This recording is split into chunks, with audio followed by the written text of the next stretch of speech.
ಶಿಡ್ಲಘಟ್ಟ ತಾಲ್ಲೂಕಿನ ತಲಕಾಯಲಬೆಟ್ಟ ಗ್ರಾಮದ ಅರಣ್ಯ ಪ್ರದೇಶದಲ್ಲಿ ಚಿರತೆ ಪ್ರತ್ಯಕ್ಷವಾಗಿದೆ. ಇನ್ನು ತಲಕಾಯಲಬೆಟ್ಟ ಹಾಗೂ ಸುತ್ತು ಮುತ್ತಲಿನ ಗ್ರಾಮಸ್ಥರಿಗೆ ಚಿರತೆ ಕಂಡು ಭಯಭೀತರಾಗಿದ್ದಾರೆ. ತಕ್ಷಣ ಅರಣ್ಯ ಇಲಾಖೆ ಎಚ್ಚೆತ್ತುಕೊಂಡು ಚಿರತೆಯನ್ನು ಸೆರೆಹಿಡಿಯಬೇಕು ಎಂದು ಸಾರ್ವಜನಿಕರು ಒತ್ತಾಯಿಸಿದರು. వీడియో చేస్తాను, వీడియో అంటే అక్కడ పోతాను షెట్లేక వీడియో చేయడం ముందు సూతు నీకు పంపిస్తాను. ఊన్రా ఈ తలకాయలు కొన్ని ఇడిస్తే నీ పారిస్లా వస్తాను ఇక్కడ ఇలా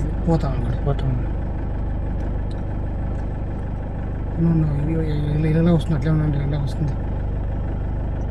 ఏ చిరితేరా మా అమ్మతోటి రూపాయి పాతిపల్లి అడవిలోకి వచ్చింది, రీత రోడ్లో ఉంది దగ్గర వీడియో చేస్తాను రపా. వీడియో చేస్తాను, వీడియో అంటే అక్కడ పోతాను షెట్లేక వీడియో చేయడం ముందు సూతు నీకు పంపిస్తాను. ఊన్రా ఈ తలకాయలు కొన్ని ఇడిస్తే నీ పారిస్లా